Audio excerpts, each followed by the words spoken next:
Good morning. आज हम लोग ईश्वर और विश्व के बीच जो संबंध है उसके संबंध को लेकर जिस तरह के सिद्धांत दिए गए हैं, तो यानी ईश्वर और बीच के बीच का क्या संबंध है, उनके संबंध को लेकर जो कई तरह के सिद्धांत ईश्वरवादियों ने माने हैं, तो उनमें से जो 4 सिद्धांत हैं मुख्य रूप से, जैसे उसमें डीज़्म, जिसे हम लोग केवल निमित्त ईश्वरवाद भी कहते हैं। दूसरा है पैंथीज्म, जिसे हम लोग सर्वेश्वरवाद के नाम से जानते हैं। और तीसरा होता है पैनेंथीज्म, यानी निमित्तोपादान ईश्वरवाद, उसको हम लोग निमित्तोपादान ईश्वरवाद कहते हैं। और चौथा सिद्धांत होता है जो कि जिसे ईश्वरवाद कहलाता है। तो ईश्वर के अस्तित्व को जब हम स्वीकार करते हैं तो स्वभावतः हम यह जानना चाहते हैं कि विश्व के साथ उस ईश्वर का क्या संबंध है। ठीक है, क्योंकि संसार के साथ उसका निश्चित रूप से कोई ना कोई संबंध अवश्य होगा। यदि संसार के साथ कोई संबंध नहीं हो तो ईश्वर का सत्य या असत्य होना दोनों बराबर है। वस्तुतः संबंध के अभाव में ना तो विश्व की व्याख्या हो सकती है और ना ही हमारे धर्म भावना की तृप्ति भी हो सकती है। इसलिए ईश्वर और विश्व का जो संबंध है उसके बीच एक निश्चित संबंध को बताना अनिवार्य हो जाता है। तो इसमें ईश्वरवादियों ने अपने अपने हिसाब से सिद्धांतों की विवेचना की है, जिसमें 4 सिद्धांत मुख्य रूप से आगे बढ़े, जिसके बारे में अभी हमने बताया।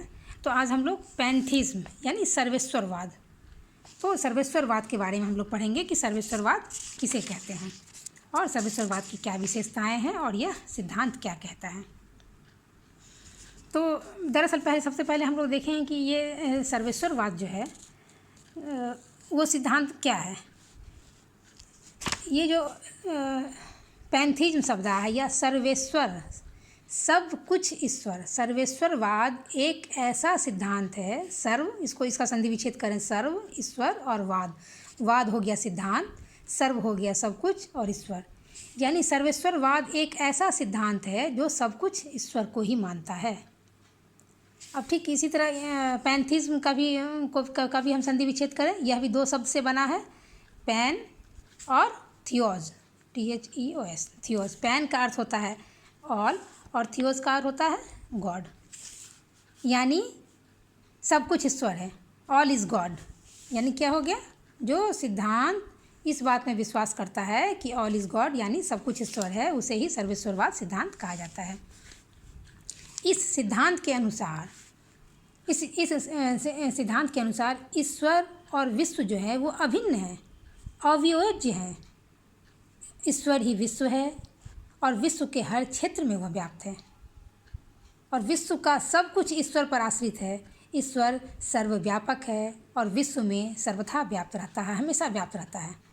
अतः विश्व से अलग ईश्वर है ही नहीं, क्योंकि वह विश्व में व्याप्त है और ईश्वर से अलग हमारा विश्व भी नहीं है।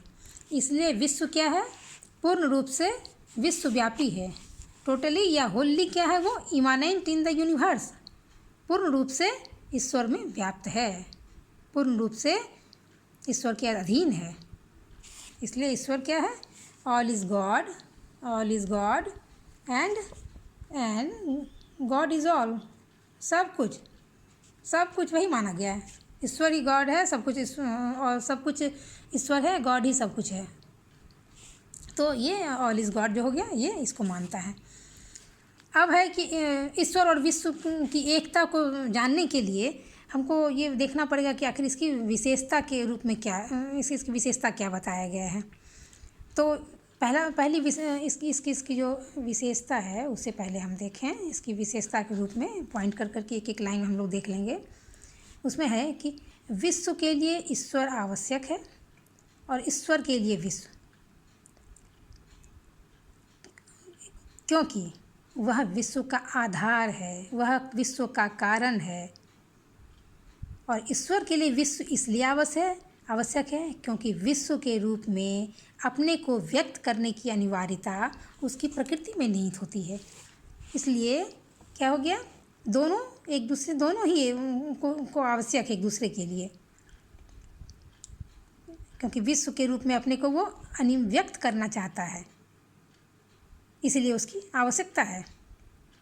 और फिर दूसरी विशेषता हम देखेंगे कि पैंथीज्म या सर्वेश्वरवाद सिद्धांत जो है वह एकवाद और डिटर्मिनिज्म यानी नित्यत्ववाद, पैंथीज्म के अंतर्गत एकवाद और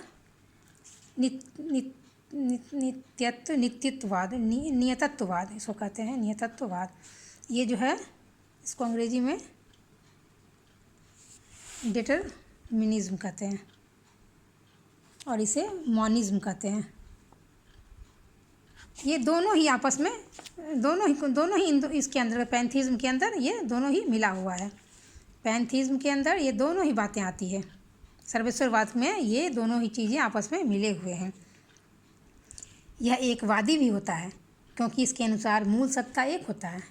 यह तीसरी विशेषता हम लिख सकते हैं, यह एकवादी शुद्ध मॉनिज्म होता है। ये एकवादी है, मॉनिज्म होता है।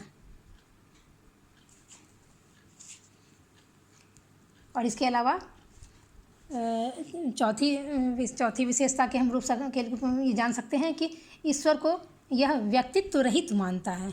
ये जो है यह ईश्वर को व्यक्तित्व रहित मानता है।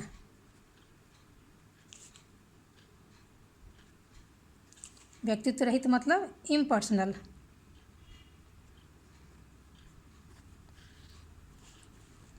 उसमें व्यक्तित्व या व्यक्तित्व का जो लक्षण होता है जैसे ईर्ष्या, द्वेष, संकल्प आदि का पूर्ण रूप से अभाव होता है। ये सारी बातें उसमें नहीं होती है। और चौथी विशेषता के रूप में हम इसके आगे जो विशेषता हम देख लें और यह देख लें कि यह सिद्धांत यानी सर्वेश्वरवादी सिद्धांत जो होता है या पैंथीज्म जो होता है वह ईश्वर और विश्व के संबंध को कालिक नहीं मानकर शाश्वत मानता है। पांचवा में क्या लिख देंगे कि यह सिद्धांत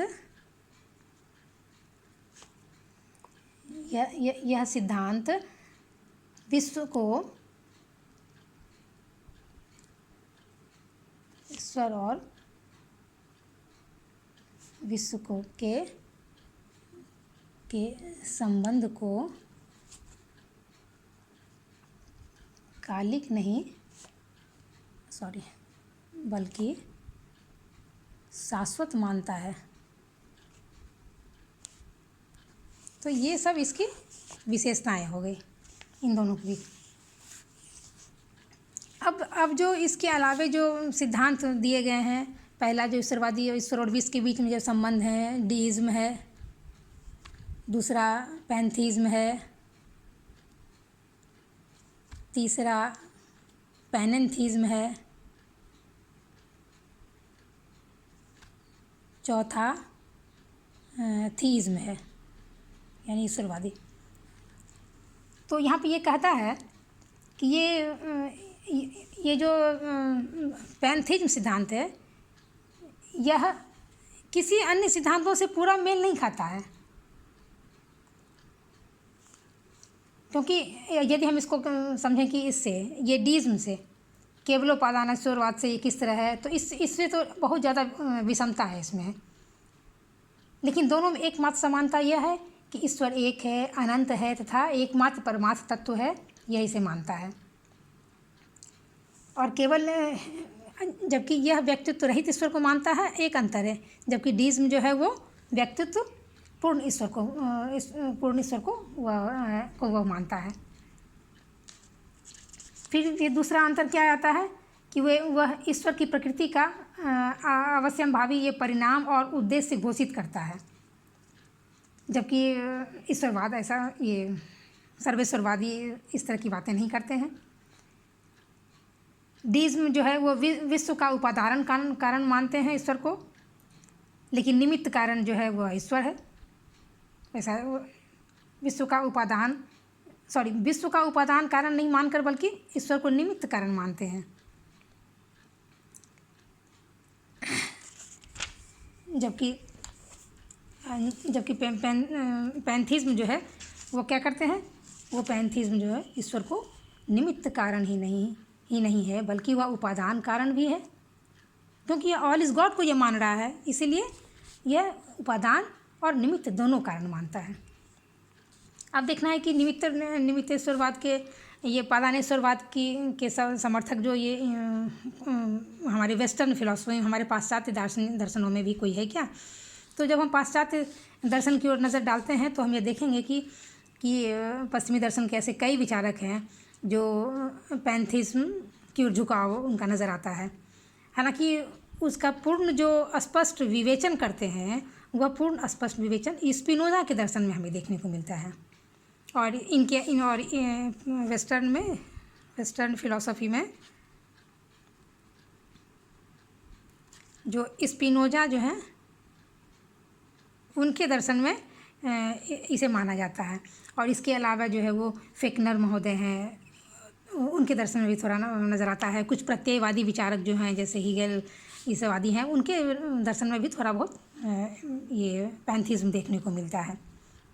लेकिन स्पिनोजा पे आते हैं तो स्पिनोजा मेन क्या मानते हैं, स्पिनोजा का क्या कहना है वेस्टर्न फिलॉसफी में सर्वेश्वरवादी विचार पे या सर्वेश्वरवाद को लेकर? ईश्वर और विश्व के बीच यदि सर्वेश्वरवादी संबंध है यानी ऑल इज गॉड को मानते हैं, तो स्पिनोजा ने उन पर अपना क्या विचार दिया है उसे हम थोड़ी पंक्तियों में देख लेते हैं। स्पिनोजा के अनुसार ईश्वर या द्रव्य, ईश्वर को वो द्रव्य का नाम देते हैं, सब्सटेंस कहते हैं। वो ईश्वर को जो है वो सब्सटेंस के रूप में मानते हैं, यानी वहाँ उनके दर्शन में इसको द्रव्य माना गया, सब्सटेंस के रूप में माना गया है। और वो बताते हैं कि वो सब्सटेंस जो है वह एक है, असीम है, स्वयंभू है, स्वतंत्र है, व्यक्तित्व रहित होता है, सर्वव्यापक होता है तथा अनंत धर्मों से वह युक्त होता है। ये ऐसा स्पिनोजा मानते हैं। और वो इसके अलावा वो कहते हैं कि वह एक ऐसा है उसके अस्तित्व या विचार करने के लिए हमें किसी अन्य पदार्थ की या किसी अन्य चीज़ों पर निर्भर होने की ज़रूरत नहीं होती है। ठीक है, ये स्पिनोजा द्रव्य की परिभाषा देते हुए उन्होंने ऐसा कहा है कि द्रव्य वह है जो स्वयं एग्जिस्ट करता है और जो अपने एग्जिस्टेंस के लिए किसी अन्य द्रव्य पर या किसी अन्य सत्ता पर वह निर्भर नहीं करता है। यानी ईश्वर इस तरह की एक सत्ता है। उसका जो हर एक गुण होता है, उसका जो हर एक धर्म होता है, वह अपने आप में अनंत होता है। एट्रीब्यूट्स को धर्म भी कहा जाता है, गुणों को धर्म भी कहते हैं। तो धर्मों में सिर्फ जो दो विचार जो होते हैं, थाउट और एक्सटेंशन का, यानी विचार और विस्तार का ज्ञान ही मनुष्य को होता है। ईश्वर ही विश्व का कारण है, किंतु वैसा कारण नहीं जैसा कि पिता अपने पुत्र का कारण है, बल्कि यह वैसा कारण होता है जो कार्य से अभिन्न रहता है। जैसे कि दूध अपनी सफ़ेदी या सेब अपनी लाली का है, पर न दूध सफ़ेदी से अलग होता है और ना ही सेब अपनी लाली से अलग होता है। ठीक इसी तरह का संबंध ईश्वर और विश्व के बीच में भी होता है। ईश्वर कारण या आधार है और विश्व कार्य का आधेय, और दोनों में अभेद संबंध है। ठीक है। और इसके अलावा उन्होंने यह भी कहा है कि ईश्वर जो है वह विश्व में व्याप्त है और विश्व ईश्वर पर अवलंबित होता है। विश्व से अलग ना तो ईश्वर है और ना ही ईश्वर से अलग विश्व है। तो ये स्पिनोजा का ये विचार है। और हालांकि इसके अलावा जो हमने बताया है कि फेकनर महोदय कहते हैं, एक फेकनर महोदय हैं, प्रत्ययवादी जो विचारक होते हैं। तो प्रत्ययवादी जो विचारक हैं, तो प्रत्ययवादी विचारक क्या कहते हैं? ये भी सर्वेश्वरवादी माने जाते हैं, ये भी सर्वेश्वरवादी माने जाते हैं। और ये प्रत्ययवादी जो विचारक होते हैं वे यह मानते हैं कि परम तत्व एक सर्वव्यापक आत्मा होती है, जिसके अंदर सारा जो विश्व ही, समूचा हमारा विश्व ही समाविष्ट होता है और वह सारे विश्व में व्याप्त होता है। और इसी सत्ता को उन्होंने ईश्वर का नाम दिया है। ईश्वर को उन्होंने विश्व का आधार माना है और विश्व ही उनकी अभिव्यक्ति है। इसलिए अपनी अभिव्यक्ति से अलग ईश्वर या आधार से अलग विश्व का होना संभव नहीं है। इसलिए इन्होंने माना है कि विश्व में एक सर्वव्यापक सत्ता है और जिससे ही यह समूचा विश्व की उत्पत्ति होती है, यानी ऑल इज़ गॉड, सब कुछ उसी में समाहित है, ईश्वर में समाहित है और सब कुछ है। तो ये हमारा सर्वेश्वरवाद, ईश्वर और विश्व के संबंध के सिद्धांत के रूप में हमारा ये पैंथीज्म यानी सर्वेश्वरवादी सिद्धांत ये हमारा आज कंप्लीट हो गया। आशा है आप लोगों ने इसे समझा होगा, और कोई कुछ भी दिक्कत होने से, कोई भी डाउट मन में आने से आप लोग फ़ोन पे हमें बताएंगे, और दूसरा क्लास शुरू होने से पहले मैं उसे क्लियर कर दूँगी। ओके, धन्यवाद।